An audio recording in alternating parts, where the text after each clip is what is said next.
empower veterinary leaders to reach their full potential, inspire their teams, drive innovation, and achieve their goals. In this podcast, we speak to hospital managers, company owners, industry leaders, veterinarians, veterinary technicians, and support staff who are at the forefront of animal healthcare. On today's episode, we're talking about our journeys in veterinary medicine from the front lines to corporate and back to the front lines. Hey, Emily. Hey, Suzanne. Welcome to today's episode. Yeah. I'm excited. Me too. First one.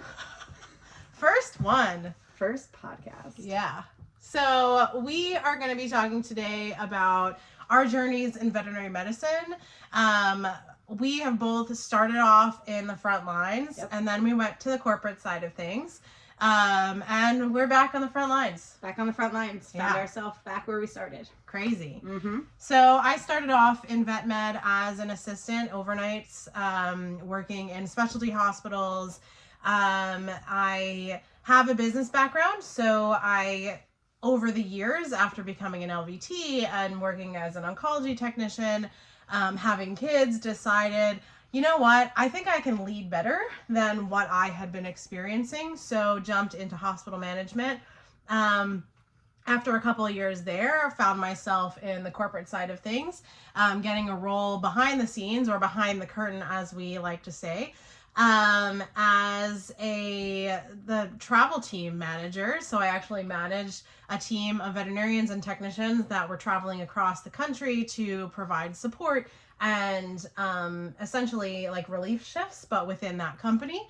And then I wound up as a operational support person, manager. It was an interesting role that was sort of just built for me, to assist people who, leaders, managers, assist the corporate leaders, the COO at the time. And then I became the communications manager. So I built the communications program for the entire company. And most recently, I was director of operations for a company for a little while as a startup. So I was able to see what the true startup under a year old life is like. And now I'm back working as an oncology technician part-time while building this fun business of ours. So we're going to talk today a little bit about what I've seen being back in the clinic, and some things haven't changed. Yeah. So a little bit about myself is I started cleaning kennels, just like kind of everybody else, I feel like, starts off in the field. Decided that this was something that I actually wanted to do because my teaching degree wasn't getting me anywhere, and went back and put myself through school and got my CVT. I worked my way up to lead technician, where I was practice manager, nursing managers, all of those things. That was all great and hunky-dory, but I decided I missed ER, I missed emergency medicine, so I went back and worked overnights on the floor.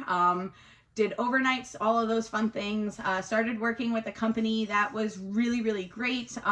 Actually utilized my skill sets. Was with the company for about a year before they pulled me up to corporate, to go ahead and kind of help teams reconnect and rebuild. And that was something that I was really passionate about, is having strong teams really kind of does help you with, helping all those pets that need our help.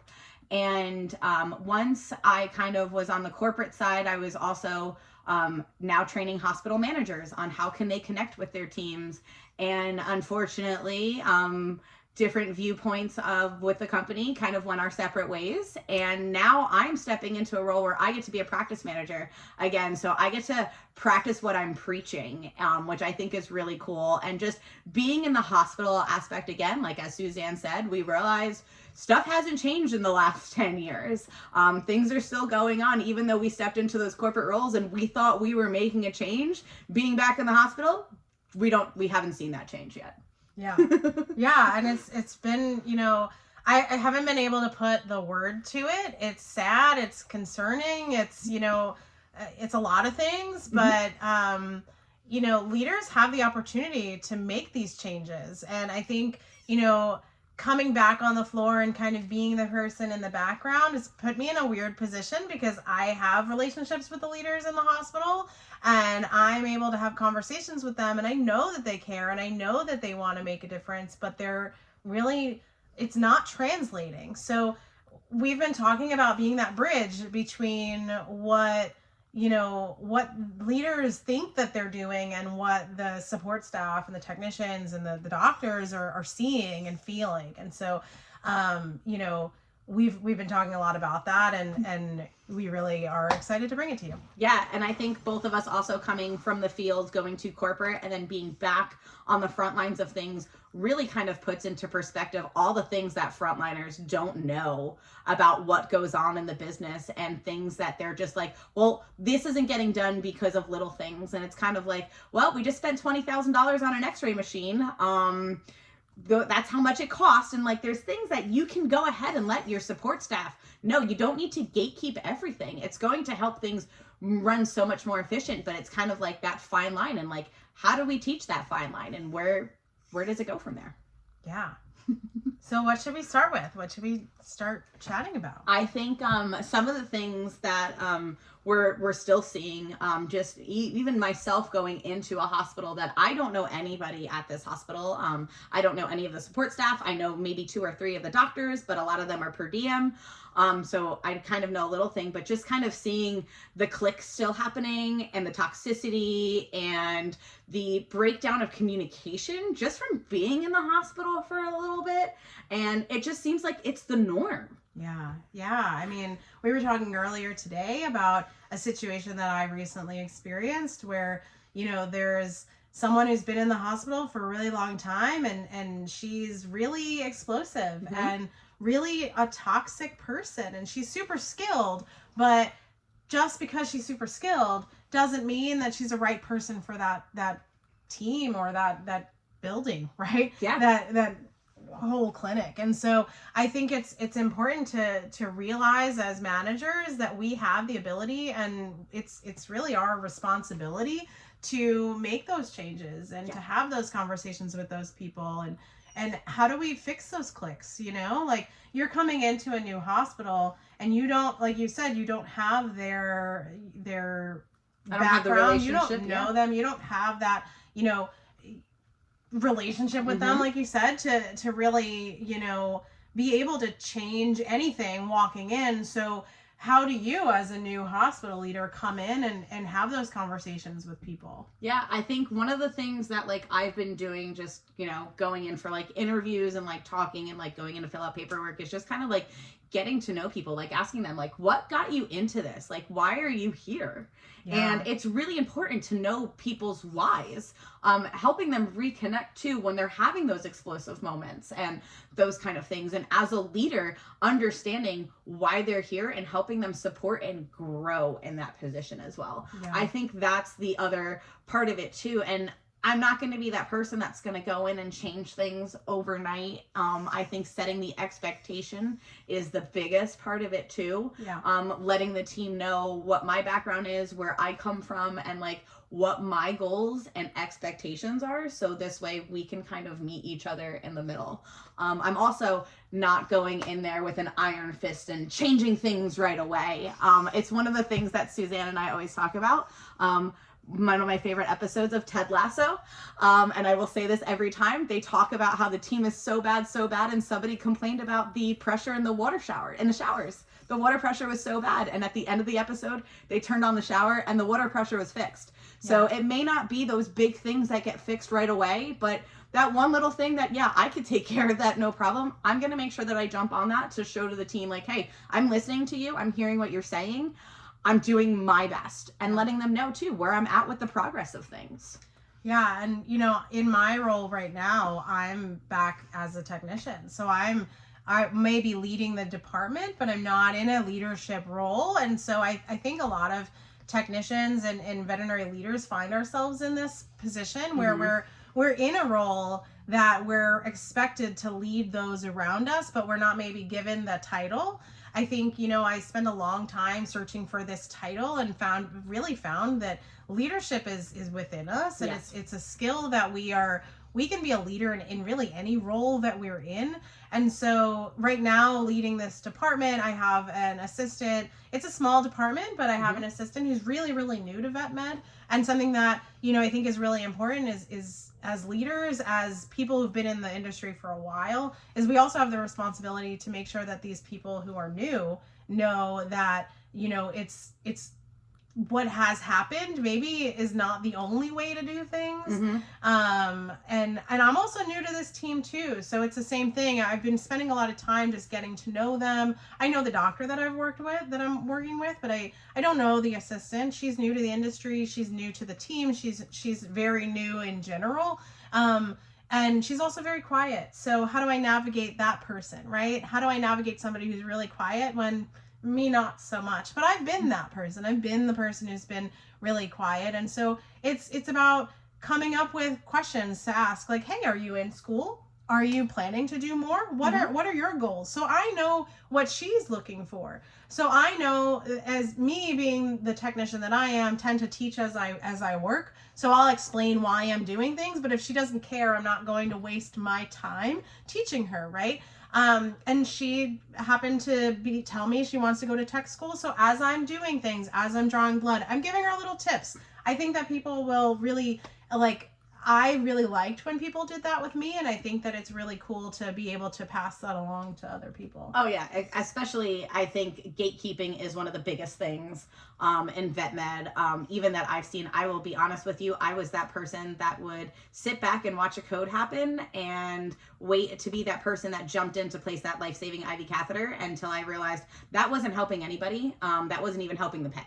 That's not why I got into this field, and I definitely changed my ways after that and realized I'm not going to gatekeep my information. If somebody wants to learn from me, I will be more than happy to give you all of that information. What switched there? What switched for me was watching my team kind of look over at me and say, where were you 5 minutes ago?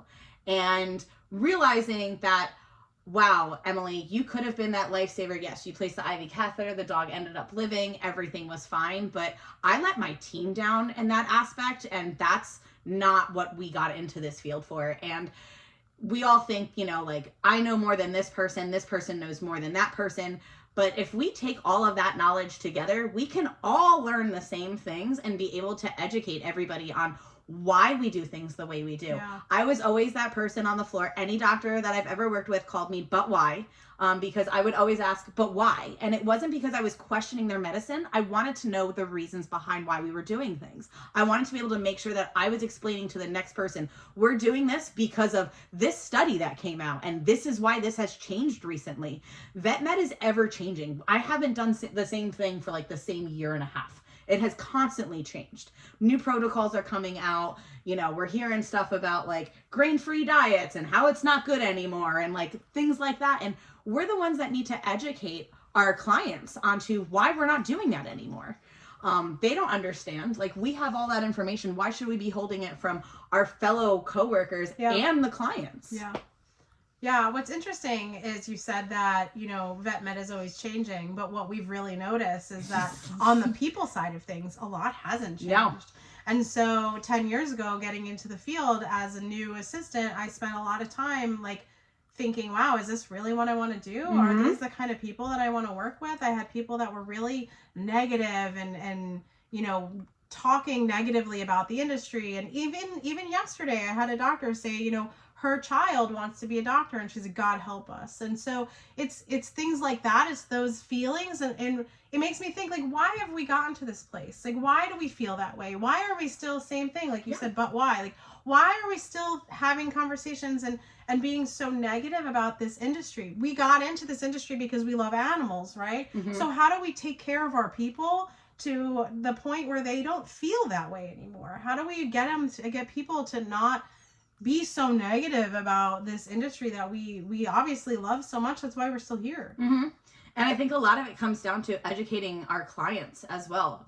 A lot of clients think that we're just in it for the money, and I'm yeah, sure. Anytime anyone would come in and say, well, can I pay you on Friday? My response is, I can't walk into ShopRite and pay for half my groceries and walk out with them. I would love to do that, but unfortunately I can't pay my PSE&G bill with hugs and kisses. Like, I got to be able to keep my lights on, you know, and it's putting it into perspective. Say, just so you know, PSE&G is New Jersey. Like, yeah, it's New Jersey, like electric. Like, I can't do those kind of things with like working on like IOUs and things like that, and like putting it into perspective for clients as well, for like them to understand, like, yes, it was the norm 20 years ago that your vet would put you on a payment plan, but that you would never pay it back, and those kind of things. But that's changed now. There's other options that are out there. There's other forms to pay for emergencies, and plus there's so many different forms of pet insurance too that clients have no idea about. So when you're seeing those new puppies and stuff like that coming in, like, educating them, just tell them to go online and type in pet insurance. There's so many options out there. And like, I've seen the stories where like they've had to pay $500 out front, but $20,000 surgery was covered. Yeah. You know, and like, those are the stories that like they go back and tell their friends, like, hey, this person told me about this pet insurance. I think you should look into it for your puppy. And just that one person makes a huge difference. I think that what we're talking about here is that it's not just one thing, right? No. It's not just taking care of your clients and taking care of your patients. It's taking care of your clients, your patients, and your people. It's taking care of everyone. And as a leader, that's really tough, right? Yeah. It's really hard to prioritize, like, who am I focusing on and what am I doing? And I also have this business to take care of, especially if you're a hospital manager, you know, and I mentioned before, you can be a leader in any role, but truly that person who's responsible for the business side of things, you also have that in the back of your mind, and then you have your people in the back of your mind, and then you have this person that you have to call who is upset about their bill or whatever they're upset about. And so, you know, having to navigate all of those things, I think, is definitely, you know, those are things that we're going to be talking about here, and making sure you're getting the facts on everything that happens as well, and trying to separate, you know, like, fact from emotion, because that's another big thing as well. That was very hard. It's very hard for people to do. It's not something that you're able to do overnight, and it takes time, but being able to realize like what actually happened versus like, well, I'm feeling this way. You need to be able to convey that to people as well. That's the big, you know, navigating those difficult kind of conversations, those little awkward ones that nobody likes to have, but they need to happen in order for everybody to grow and be able to move on from experiences. And hey, I realize like things happen, let's work on those. And I think that's another thing in the industry is the word accountability is kind of a tough one to swallow. A lot of people have a hard time taking that accountability when it comes to something. Leaders as well. Same thing goes for support staff, but that's a hard one to talk about. I think it's very important to take that accountability.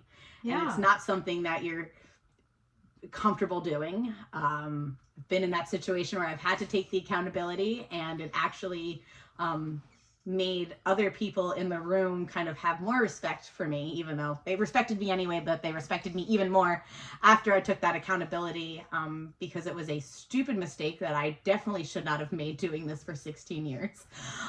And I was like, I messed up. I did that. My bad. Let's make a protocol so this doesn't happen again. And we moved on from there. But that's like leading by example, right? So that is showing as a technician, as a hospital manager, as a nurse manager, even if you're a doctor, even if you're in the corporate side of things, like, you're going to make mistakes. We all make mistakes. We're human. Absolutely.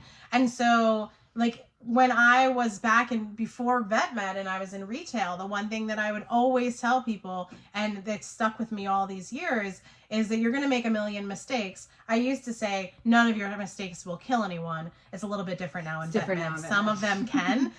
So let's try not to make those mistakes. But listen, it happens, right? We make mistakes. It's fine to make 100 mistakes once. It's different if you continue to make the same mistake over and over again. So you have to go introspective, learn from your mistake, maybe create some kind of SOP or some kind of protocol that can make sure that we're mitigating that mistake in the future. But ultimately, you know, you learn from those mistakes. It's going to make you a better person. It's going to make you a better person. It's going to make you a better leader. It's going to make you a better technician. It's going to make you a better hospital manager, doctor, all of those things. So I think it's, you know, giving yourself a little bit of grace, being accountable for the mistakes that you do make, like, own up to it. I've been in that position where I've been like, oh crap, I just actually got in a panic, said I didn't do it when I did do it. So now I have to backtrack and be like, actually, I did do it. And so, there's that too, is you're going to make a ton of mistakes, and you're just have to move forward and learn from them so that we can grow and be better. Yeah. And I think one of the things that I've let my staff know, like coming into this role, is we're going through some growing pains together. We're going to be in this together. I might be the captain of the ship, but the ship's not going to go without them, and I need their help as well. And the other part too is, like, I tell them all the time, like when I was in the practice last week, like whatever concerns you have, feel like you can come and talk to me. Yeah. I'm not that person that's gonna just kind of dismiss what you have to say. I listen to what you have to say, and I will do my best within what I am able to do. Yeah. To go ahead and try to rectify a situation. But there may also be times where I'm not able to do those things. And I think really, like, putting that expectation out there.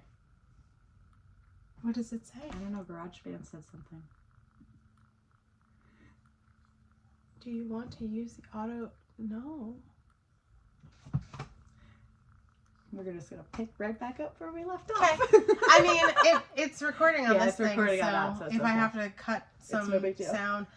But I think, like, really talking about, like, accountability and expectations, they go hand in hand. Yeah. And really kind of drilling that home. And it's not just, this isn't just stuff that you're using while you're in the hospital. This is stuff for everyday life. Yeah. I've not just, I mean, I learned a lot about this when I was, like, doing workshops and stuff like that for vet med. Mommy! Mommy's making a guest appearance? Yeah. Thanks, Mommy. But it's all stuff that I've also brought back with me and used in my personal life. Like when we're talking about, like, building connections with people as well, and like how everybody, like, once you meet somebody, like, you've built that connection with them, and I'm able to pour into your cup and you're able to pour into my cup. And that's not just something that happens at work. That happens with your friends as well. Yeah. You're able to build those connections, and, like, when you need them, lean on them, and they can also lean on you back. So that's not just with working with other doctors or working with other support staff. That's everyday life. Yeah. Which is crazy. Yeah, I mean, so much of the things that I've learned as a leader have translated to being a wife, a mother. It's translated to being even a dog mom, like how I respond to things. I mean, I used to be that explosive person, and it took a lot of introspection, a lot of self-assessing. And I think that, that's something that we're going to talk about a lot during this podcast and on social media and in our courses and all of that. There's always going to be this, like, reflecting back on what you're doing, because I think that you can't truly grow and be a better leader or a better person if you don't look inside and what's going on internally. And so I had to really sit back one day and say, like, is this the person that I want to be? Is this the person that I want to show and grow? Do I want to grow this plant, right? Of this person who is explosive and people don't want to be around and people think that I'm, a certain B word. Or do I want to be somebody that people want to talk to, that people want to interact with, that people want to grow from and to listen to? And as getting into a hospital manager role, I really had to look at myself in the mirror and be like, I have these people that I'm responsible for. How am I supposed to go in and tell them how to be if I can't even be myself, right? And so I spent a lot of time with myself in, the confines of my bathroom, looking in the mirror, saying, Suzanne, who do you actually want to be? How can you lead this group of people if you can't even take care of yourself? I tell my husband, sorry babe, but I tell my husband, how do you expect our kids to act like adults when you can't act like an adult, right? There's an answer. You can't. And so it's not to point him out, but really it's the same thing. Like, how can I expect them as 5-year-olds to act a certain way? How can I expect my team to act a certain way? How can I expect anyone around me to act a certain way if I'm acting like a child? Yeah. right? Or if I'm acting explosive, or I'm toxic, or I'm gossiping, or I'm the one complaining. And so I truly believe in leading by example. Yes.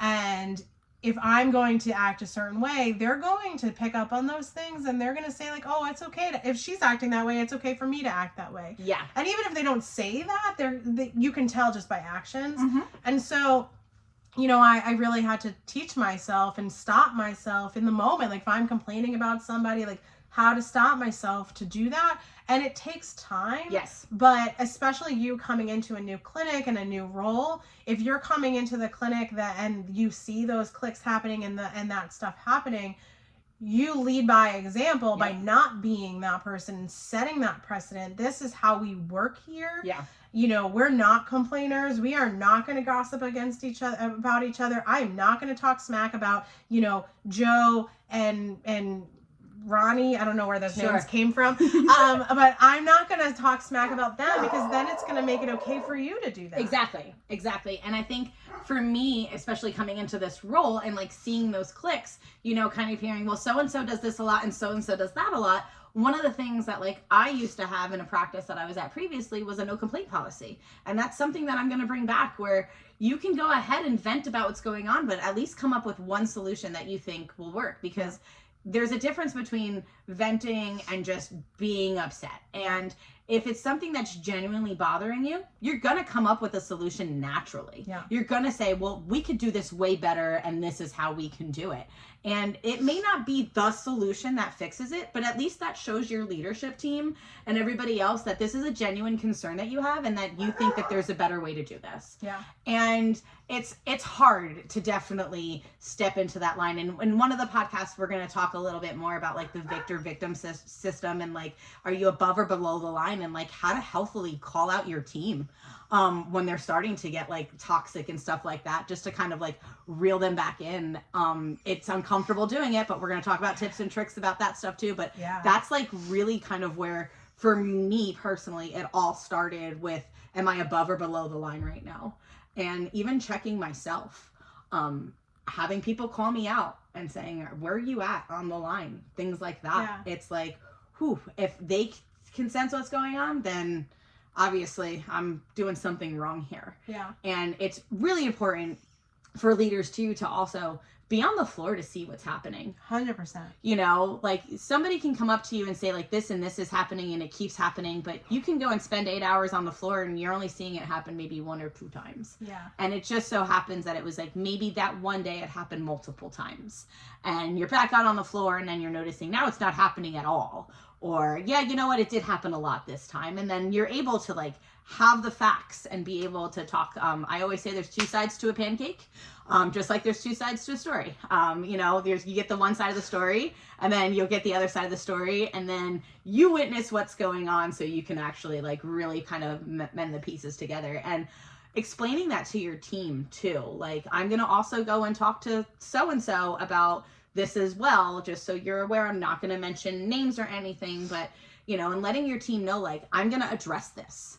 Like, that's the biggest part. Yeah. And, and setting that, hey, let's follow up with this in a couple weeks, and actually doing it, because that's the most important part. Actually doing it. We can say that we're going to follow up, but then we don't do it until like multiple months later. And at that point, it could be something that's so big that the other person could have already left at that point.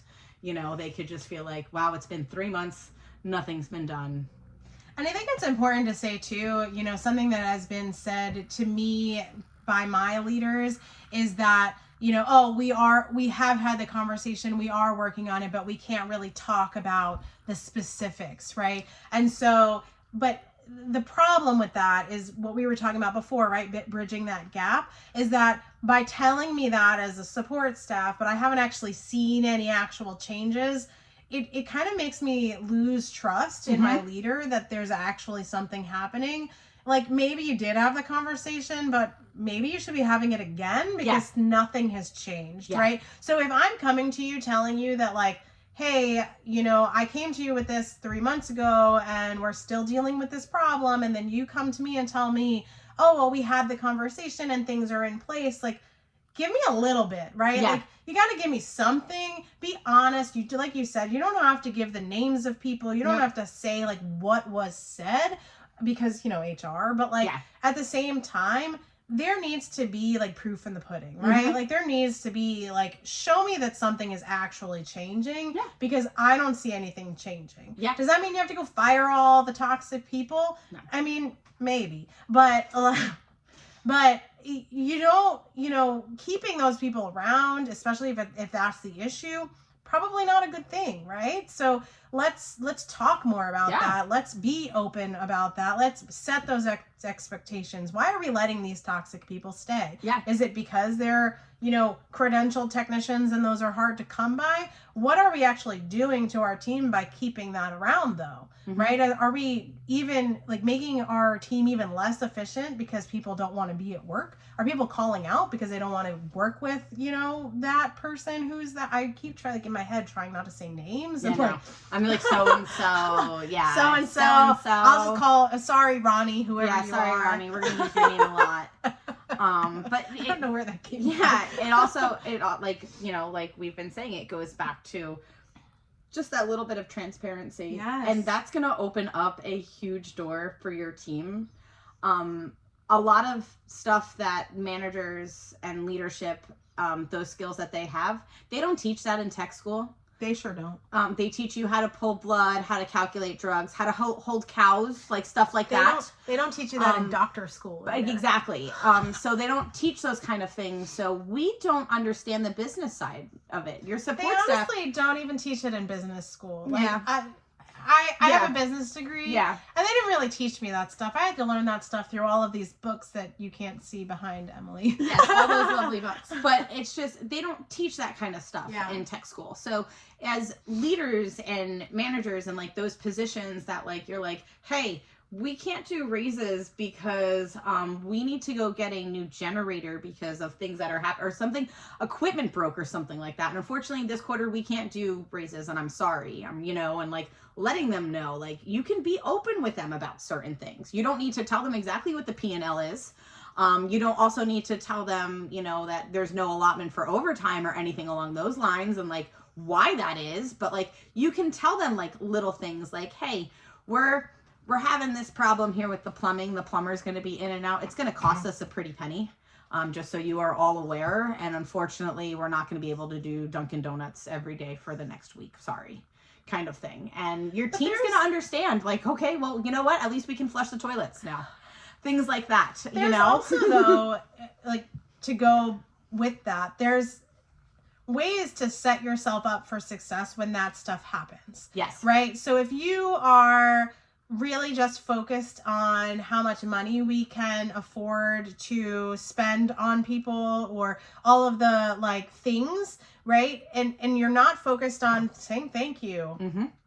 A thank you goes a long way. So long. And, appreciating people all the time. Mm-hmm. If you appreciate your staff and you pour into them and you talk to them and you actually get to know your people and what they enjoy, honestly, yes, like at the end of the day, a raise is lovely and more money in my pocket is not going to make me sad. But like, there are other things, and there's research upon research. Y'all can go on Google and find out. There's so much research that proves that money is not what, like, at the end of the day.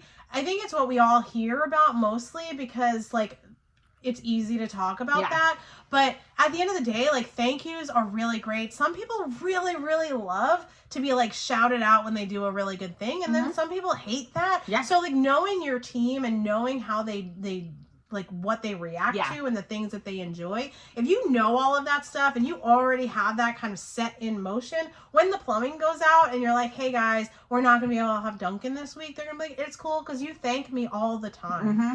And you make me feel good about myself. And you like whatever. I don't know. Like it's not about the pizza parties and the fancy cups, right? It's about like the constant, great job. I say thank you to my assistant every single day. At the end of the day, before we leave, I make sure, and I say thank you throughout the day, but I make sure to say thank you. Mm-hmm. Such a little thing, but even as when I was an assistant, it made such a difference. Oh, yeah. And you don't realize how much of a difference it makes until you don't have it. Mm-hmm. Right? You're in a clinic and nobody thanks you for anything. You're like, why am I even here? Do Yep. they even care that I'm here? Like, Yeah. And as leaders and managers, it's also hard to hear, you know, like that thank you back from support staff sometimes, because they don't, you know, thank your managers. Sometimes, you know, like we get so caught up, like as, you know, technicians and assistants in the everyday to day that we do, that like, wow, our manager made sure that our payroll went through and that our inventory is here and I have syringes so I can pull blood, and they made sure that Antec, somebody called Antec to make sure that stuff was picked up, so our samples were going out. I've had managers also jump on the floor and start sweeping and cleaning kennels afterward, and I thank them for that, because that helped me do my job more efficiently. I was then able to go ahead and start another surgery while they were cleaning up behind me. Those little things that you can do to help your support staff end up being so big. And it's stuff that I will tell you, your support staff will talk about years later. 100%. We were just talking about that today. I was opening another hospital for the company that I worked for previously, and I was talking with somebody about like what were ways that you like to be appreciated, and she said she had a horrible overnight shift and snapped at the ER doctor that was there, and then when she came back 12 hours later, there was a coloring book and some stress relief stuff for her from that doctor, because the doctor realized how stressed out she was and everything else that was going on, just to kind of say, hey, thank you for all that you do. That happened 8.5 years ago. And she still talks about that and still remembers it. And so that was after getting yelled at. And that was after getting yelled at. Right. That little thing that doctor did after that person probably ripped that doctor's head off for no reason. The doctor had no idea about the night before or what happened. Yeah. Just saw the hurt and pain in that person, was like, I want to help fix them. Yeah. And I want to help them feel better. And just those little things, those little teeny tiny things. Yeah. I mean, I have so many cards and stuff and thank yous and everything that I go through every day. And one of them was, thanks for throwing us the ice cream party and making sure that I had vegan ice cream because the person was vegan. Yeah. They still talk about that. That was 3 years ago. Yeah. I made sure they had vegan ice cream. That was it. So it's the littlest things. My team to pour into your team. My team asked me as a joke for a bouncy castle, and they were like, we've asked every manager we've had for years, and they never do it. And I was like, how expensive can a bouncy castle be? Not expensive. Mind you, it was in the middle of COVID, and so I was like, I don't even know how we're going to do this, because we can't be together, so how are we going to bounce in this bouncy castle? We figured it out, put it in our parking lot, and pulled up this, like, bright pink, if you know me, you know it's going to be bright pink. Bright pink, like, princess bouncy castle. Oh. And we were, like, 2 at a time with our masks on, and we were jumping, and it was so fun. Yeah. And it's like those little things that they still talk about. I still talk about it because it was so much fun for me. But I mean, I didn't have to. It was like $250. Yeah. For a day of a bouncy castle. Exactly. Like, why not? Mm-hmm. And if it's something that your team is going to sit there and talk about, and they were asking for it for years, and then why not? If that's what they want over pizza, I will give you gladly anything over pizza. I am a big fan of not high-fiving and giving pizza parties because they don't work. Yeah. I could go to get pizza myself. No offense. High fives are okay. High fives are good. Yeah. In certain circumstances, they're okay. I don't need like a group high five for everybody. You know, we all did a great job. Like that's great. End of the day, we all did great. Yeah. But when we're having that staff meeting and it's everybody good job this quarter, you know, like that feels a little fake. And then it's like, okay, food is available and there's Domino's. Like, we live in New Jersey. There's way better pizza than Domino's. We don't need to keep getting Domino's. Yeah. And the specialty cups. If I come home with another cup, my boyfriend's going to kill me. Like, I don't need another cup with my name on it. I know what my name is. I know how to spell my name. Like, but I mean, listen, you know, if you have people on your team that want that, absolutely, that's cool. Great. I bought my team for Tech Week a couple of years ago. I bought them all like bags that had their name on it. I made sure that it wasn't something that their previous managers had given them.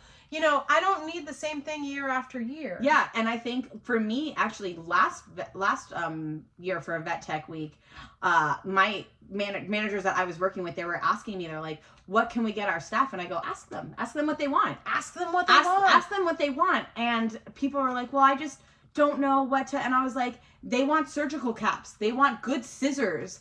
They want pouches. Like, they want stuff that they're going to be able to use. They want clippers that work. Yeah, they want clippers that work. Believe it or not. That doesn't have to be a tech week thing. That could be that like could be anytime. anytime. But like things like that. And like once these nurses and everything were opening up their gifts, they were like, look at this scrub cap, you know, like, yes, I can actually not have to wear the silly bouffant anymore. Now I have a surgical cap that like, I feel like I'm a badass person and like I could do this, you know, like it empowers them to do their job more. They're giving them the tools that they actually need to do their job. I can't tell you how many times I've ran around a hospital looking for bandage scissors that actually cut, or clippers that will actually shave. And it's like there's little things, you know, here and there, like even if they want an Amazon gift card, let them pick out their own stuff that they want. You know, some of the people like the rainbow plated stuff, like myself. Everybody knew my instruments because everything was rainbow plated, including my stethoscope. Like they all knew it was my things. But like just those little things, I was able to get those tools because my leaders provided them for me. And it's not like we're talking about Tech Week because we're recording this in the middle of Tech Week. But it's not just about Tech Week, right? No. It's not just about the one time a year where we celebrate our technicians.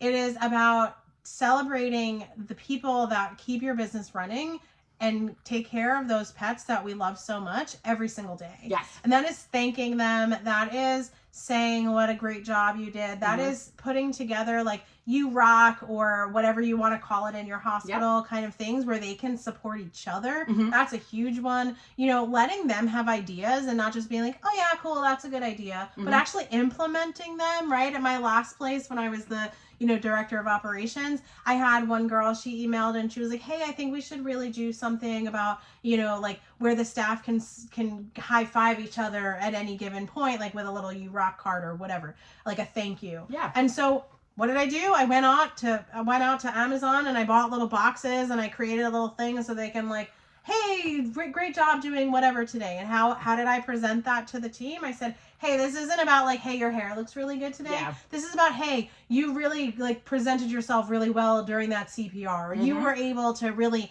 handle that situation really well or whatever, like giving somebody props for something, even small, like, hey, I noticed that you did this. And I have a thing, I don't even know where it is. It used to be here. My daughter probably wrote on it. But I have a thank you thing, a little Post-it note that says, thank you for always being there for me. Something so small. Oh, it's actually right behind you. Oh, yeah, there it is. Thank you for rescuing me. Like, thank you for always being reliable, right? Like these little things, these are from 3 years ago and I keep them, right? Because they're reminders about somebody who really appreciated something that I did that I just did because it was me, not because I was trying to do something to get a thank you, right? And so appreciating people for those little things, like maybe, Janice, I don't know where these names are coming from. I'm loving it. Maybe Janice has been having a really bad run with getting really overwhelmed by things, and she actually didn't get overwhelmed by a situation today. Writing her a little love note, handwritten note saying, hey, I noticed that you did a really good job handling yourself in this situation is really gonna like boost her confidence and make her feel better about herself. And next time when she's in that situation again, remember like, oh snap, I did a really good job that time. Let me like calm down and do the same thing, because that's what they want to see, and then they eventually become better people for it. And just talking with like my new staff that I have now and just staff over the last year and a half that like I've been working with, like we know that that field is broken. We know that people are kind of done and burnt out at this point, but just talking with them, a lot of them really just wanted to be appreciated. Like that's the word that I kept hearing a lot over the last year and a half is just appreciation. And that's one of the things that Suzanne and I are here to like help, how do you appreciate your staff and how do you help them grow? And it's not always about throwing dollars at them. Or pizza parties and high fives. Pizza parties, high fives, and money. And personalized tumblers. Water bottles. Hydro flasks for all. Like that just, it's nice to go ahead and do those gestures, but it doesn't always have to be something that's like for an occasion or something like that. Like Vet Tech Week, yes, that's a week where we should be appreciated. Roll out the red carpet for us. Yeah, red carpet. I want paparazzi, like all that stuff. But what about the other 51 weeks of the year? You know, like we should be appreciating them all the time. Yeah, for sure. Yeah, and I mean, with that, I don't know about you, but I feel like we could talk forever. We could. But we want to make sure that we have enough content for future episodes. Yes, absolutely. We will be here in your inbox or I don't know, whatever, Spotify, Google, Apple, every 2 weeks. We are, happy to share what we know, but we'll have guests on to share what they know and to really keep this conversation going. Yeah. And, we're happy you're here, and we can't wait to learn together and to grow together and help y'all lead veterinary hospitals the way that we wish we had when we were first getting into the business. So with that, I guess high fives and pizza parties for all. High fives and pizza parties for all. Thanks everybody for tuning in.